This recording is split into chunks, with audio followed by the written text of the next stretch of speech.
BSCI is a manufacturer of impact absorbent foams for mostly motorsports and military applications. So BSCI, we work with all the NASCAR teams as well as many of the Tudor United Sports Car Series teams, WEC, IndyCar teams, HRA, most any form of motorsports.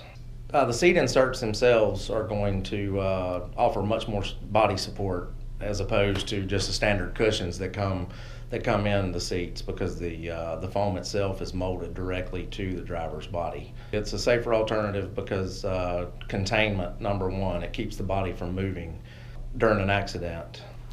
First thing we're going to do is I'm going to sit you down in the seat and we're going to evaluate how your body actually fits the interior of the seat. I'm looking for if you need to be raised up in the seat.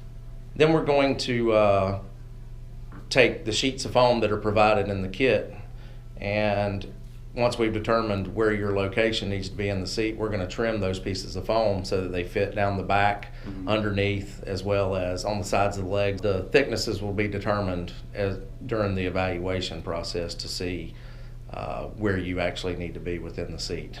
Then we're going to put the tape in the seat. Concentrate on the center line of the seat with your tape. Be sure that you place the tape tightly into the corners, any of the corners in the seat, so that it'll properly hold the bag. Place the tape every 6 inches. That's not a rule of thumb. It's just there's no need for excess tape. It's just going to make it more difficult. Once the tape is in, then the bag that comes with the kit, you're going to take the bag, fold it in half lengthwise.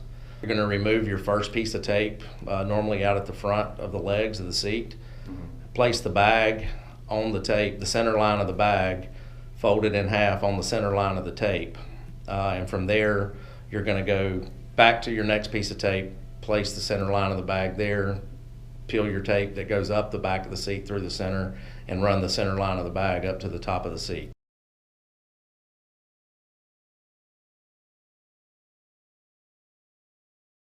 You want the bag as tightly fit to the seat shell when taping it, leaving no folded over areas. You just want it basically taped through. There'll be normally in the hips, there's going to be some creases, which those are unavoidable. Just do your best to unbunch that area so that the bag's not folded over itself in that area, but inherently you're going to have some creases in the corners. The next step is going to be to take the sheets of foam that you originally cut, and those will be placed inside the bag in the same locations. You can use 3M Super 77 spray glue, or you can utilize the double-sided tape that's included with the kit to affix those pieces of foam inside the bag. Once the sheets of foam are in the bag, you'll want to take the bag and press it back down into the seat so that it basically form fits the seat as it did prior to putting the foam into the bag. Once that's done, you'll put the driver in the seat. It's best case scenario to have the driver in the car, seat in proper position when molding the seat. If you don't remove items from your pockets, every item in your pocket is going to be molded with the insert. So pay special attention to make sure your pockets are empty, belt removed if you're not using your fire suit. You're going to have the driver lean forward, and you will actually grab the top of the bag and take the bag and bring it to the driver's back, creating an opening in the top of the bag. When opening the chemicals, you're going to want to mix Part A until you get a homogenized color. Most of the time, 1 to 2 minutes. You can use the mixer provided. Be sure not to place that mixer into Part B once you finish mixing Part A. That's very critical. If you put the mixer with Part A chemical on it into Part B, it's going to contaminate Part B, and some foam will begin to form in that bucket. Do not mix Part B. It's already mixed. There's no need for any mixing whatsoever on Part B. You're going to mix the chemicals for 10 seconds, and immediately you're going to pour into the bag, into the center, down the back of the seat, not down the bag itself that's up against the driver's body, but down the back of the seat itself.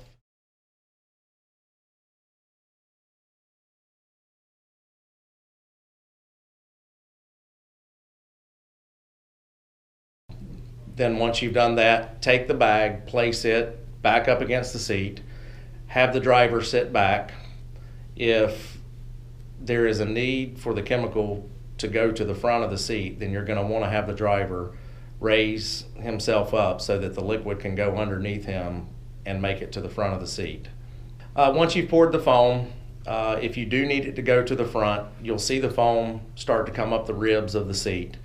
Have the driver lean forward just slightly to let the foam continue to rise up behind his back. Once it gets about to the shoulder blades, then it would be best for the driver to slowly sit back into the seat. Once that's done, you want the driver to sit as still as possible for about the next 5 to 6 minutes. After that 5 to 6 minutes, you'll be able to have the driver exit the car. We do recommend, if possible, to leave them in there for 10 minutes.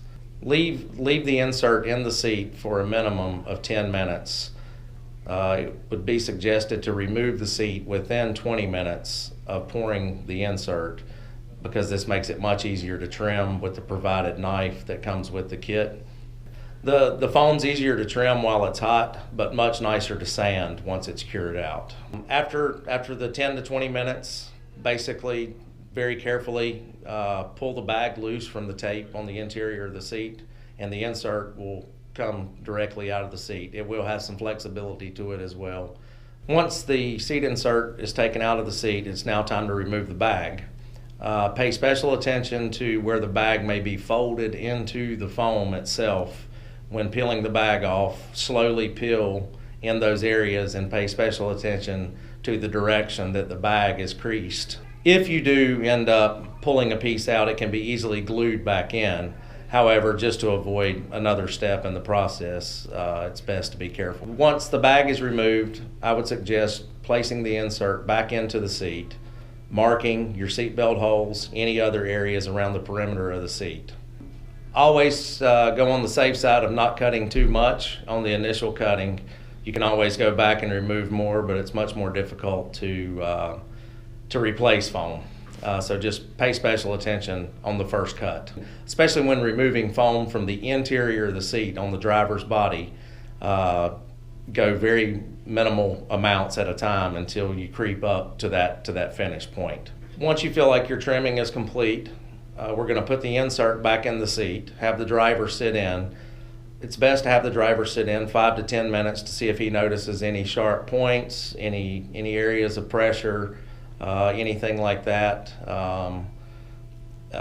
If there are any areas, he can help you mark those areas, and once he gets back out, then you can go and do a final trimming. When trimming, you can, on the sides of the legs, rib areas, that type of thing, anywhere that you can get to with the carving knife that's supplied is fine. Otherwise, you can use an orbital sander or sandpaper in difficult to reach areas. Once the driver is completely happy with everything, just check over the seat. There may be areas that you see that you just want to smooth up before covering. These would be areas that are not critical to the body contact of the driver. It's more for aesthetic purposes. Carbon X is a pan fiber carbon cloth that is a fire retardant cloth provided with the insert. It does come in your kit. It will protect the insert over time as well. It's okay to go use your insert for a day, 2 days to make sure you like it. Once you get everything tuned in, it's highly recommended to cover it with Carbon X to extend the life of the insert. When covering the seat, you'll notice that you want to take the Carbon X and almost hammock the material into the body side of the seat. This is especially important to keep from pulling the edges of the seat inward, which in turn would cause the driver entering the car to catch the insert. So on the interior of the seat, when you're covering it, you want the material just to lay in the seat, not have to do any stretching to get it to contour to areas.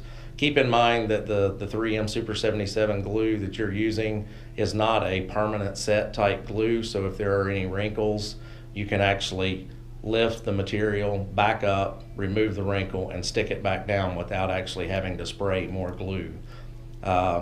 When working around the edges to finish off the outsides of the seat, it's okay there to pull the material tight on the back side, because this pulls the foam away from the driver so that when he climbs in and out, there's tension on the foam there to keep it from folding in underneath him or her. After that, once the covering's done, you've trimmed it up on the back side, it's ready to go back in the seat and to be used for many, many races to come.